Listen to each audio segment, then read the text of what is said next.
అసలు అశ్వత్థామ ఎవరు? తన నుదుటి మీద ఆ మణి ఎలా వచ్చింది? తను చావు లేకుండా చిరంజీవిగా ఎలా మారాడు? ఇంకా ఇలాంటి చాలా ప్రశ్నలకి సమాధానం ఈ వీడియోలో దొరుకుతుంది. కాబట్టి ఈ వీడియో పూర్తిగా చూడండి. హిందూయిజం ప్రకారం చిరంజీవులు 8 మంది. వీళ్ళలో అశ్వత్థామ ఒకడు. అశ్వత్థామ కౌరవులకు మరియు పాండవులకు గురువైన ద్రోణ మరియు కృపులకు పుట్టిన సంతానం. భరద్వాజుని యొక్క మనవడు. ద్రోణుడు ఎన్నో రోజులు శివునికి కఠిన తపస్సు చేసి శివునిలాంటి పుత్రుడే తనకి కొడుకుగా కావాలని వరం కోరుతాడు. ద్రోణుడి తపస్సుకు మెచ్చి పరమశివుడు వరమిస్తాడు. దీని కారణంగానే అశ్వత్థాముడు శివుని యొక్క అవతారమని చెప్తారు. తర్వాత ద్రోణ మరియు కృపులకి ఒక అద్భుతమైన తేజస్సు కలిగిన నుదుటిన మణితో ఒక కుమారుడు జన్మిస్తాడు. అతడే అశ్వత్థామ. అశ్వత్థామ నుదుటిన ఉన్న మణిని శిరాన్ రత్నం అని అంటారు. అయితే అశ్వత్థాముడు పుట్టగానే అందరి పిల్లలలా కాకుండా గుర్రం శబ్దంతో కలిగిన గొంతుతో ఏడ్చేవాడట. దీనివల్లే అతనికి అశ్వత్థామ అనే పేరు పెట్టారు. అశ్వం అంటే గుర్రం. అశ్వత్థాముని నుదుట ఉన్న శిరాన్ మణి వల్ల అతనికి ఎప్పటికీ ఆకలి దప్పికలు వేయవు.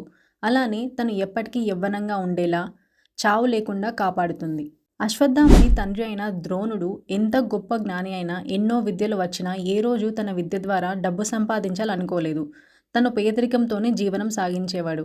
అయితే ఒకరోజు చిన్న పిల్లవాడైన అశ్వత్థామునికి తాగడానికి పాలు ఉండేవి కాదు. దీంతో ఒక చిన్నప్పటి స్నేహితుడైన ద్రుపదరాజు దగ్గరికి సాయం కోసం వెళతాడు. ద్రుపదుడు చిన్నప్పుడు ద్రోణుడి తండ్రి అయిన భరద్వాజుని దగ్గర గురుకులంలో విద్యాభ్యాసం చేశాడు. ద్రోణుడు ద్రుపదుడిని సాయం అడగగానే తను సాయం చేయకపోగా ఒక మహారాజుకి బికారికి స్నేహం ఏంటి అని అందరి ముందు అవమానించి పంపించేస్తాడు. ఇది చూసిన కృపాచార్యుడు ద్రోణుడి ప్రతిభను గుర్తించి హస్తినాపురానికి తీసుకెళ్తాడు. అలా ద్రోణుడు కౌరవులకి పాండవులకి గురువు అవుతాడు. వీళ్ళతో పాటే అశ్వత్థామ కూడా అన్ని విద్యలు నేర్చుకుంటాడు. ద్రోణుడు ఎప్పుడూ అర్జునుని పొగుడుతూ ఉండడంతో అశ్వత్థామునికి అంతగా నచ్చేది కాదు. దీంతో అశ్వత్థాముని దుర్యోధనుడితో స్నేహం ఏర్పడింది. అలానే పాండవులతో ద్వేషం కూడా. అయితే మహాభారత యుద్ధంలో రాజ్యగురువు ద్రోణుడు కాబట్టి సింహాసనానికి కట్టుబడి కౌరవులు అధర్మం అని తెలిసినా కూడా వారి వైపే పోరాడతాడు. అలానే అశ్వత్థామ కూడా పాండవుల మీద ముందు నుండే ద్వేషం ఉండడంతో మరియు దుర్యోధనుడి స్నేహం వలన కౌరవుల వైపే పోరాడతాడు. ఎలా అయినా పాండవులని ఓడించాలని రాత్రిపూట అశ్వత్థాముడు కుట్ర పన్ని కుటీరంలో పడుకొని ఉన్న పాండవుల కుమారులందరినీ పాండవులు అనుకుని చంపేస్తాడు. ఇది అశ్వత్థామ చేసిన అతిపెద్ద పాపం. అయితే యుద్ధరీతి ప్రకారం యుద్ధంలో ఎదురుగా పోరాడుతున్న వారిని ఓడించక తప్పదు, అది గురువైన రక్త సంబంధమైన. అయితే ద్రోణుడు బ్రతికి ఉండగా పాండవులు మహాభారత యుద్ధంలో గెలవడం అసాధ్యం. దీంతో కృష్ణుడు పాండవులకి ఒక ఉపాయం చెప్తాడు. ఏంటంటే అశ్వత్థాముడు చనిపోయాడని ద్రోణుడికి తెలియచేస్తే ద్రోణుడు పుత్రశోకంతో వీక్ అవుతాడు. అలానే స్వయంగా ప్రాణత్యాగానికి ఒప్పుకుంటాడు. కానీ అశ్వత్థాముడు అమరుడు, అతన్ని చంపడం సాధ్యం కాదు. కాబట్టి ఒక ఏనుగుకి అశ్వత్థామ అని పేరు పెట్టి భీముడి చేత ఆ ఏనుగుని చంపిస్తారు. కానీ అశ్వత్థాముడు చనిపోయాడని ఎవ్వరు చెప్పినా ద్రోణుడు నమ్మడు. కానీ ధర్మరాజు చెప్తే నమ్ముతాడు. ఎందుకంటే ధర్మరాజు ఎప్పుడూ అబద్ధం ఆడడు, ఎప్పుడూ సత్యమే చెప్తాడు. తర్వాత ధర్మరాజు ద్రోణుడితో అశ్వత్థామః హతః అని గట్టిగా చెప్పి కుంజరః అని మెల్లగా చెప్తాడు. అంటే అశ్వత్థాముడు చనిపోయాడు అనే విషయం గట్టిగా, ఏనుగు అనే విషయం వినపడకుండా మెల్లగా చెప్తాడు. దీంతో ద్రోణుడు యుద్ధభూమిలోనే పుత్రశోకంతో నేలకూలిపోతాడు. దీంతో సమయం చూసి ద్రౌపది సోదరుడైన ధృష్టద్యుమ్నుడు ద్రోణుడిని చంపేస్తాడు. ఈ విషయం తెలిసిన అశ్వత్థామ పాండవుల వంశం లేకుండా నాశనం చేయాలని అభిమన్యుడి భార్య అయిన ఉత్తర గర్భం మీద బ్రహ్మాస్త్రం ప్రయోగిస్తాడు.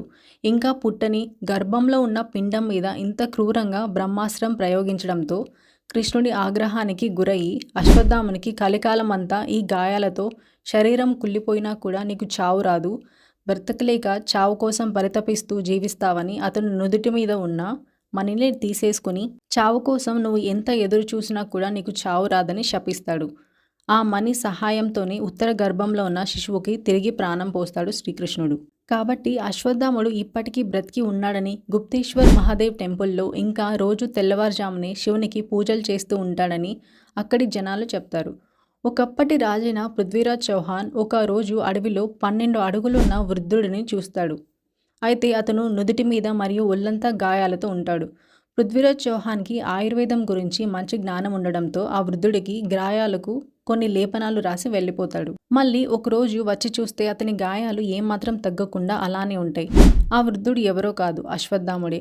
దీంతో పృథ్వీరాజ్ చౌహాన్ అశ్వత్థామునితో యుద్ధంలో వాడే దివ్యాస్త్రాల గురించి అడగగా అశ్వత్థామ వాటికి నీ శరీరం తట్టుకోలేదు, కొన్ని క్షణాలలోనే నీ శరీరం బూడిదైపోతుంది అని చెప్తాడు. అలానే పృథ్వీరాజ్ చౌహాన్కి శబ్దవేది బాణం అశ్వత్థాముడు ఇచ్చినట్టే చెప్తారు.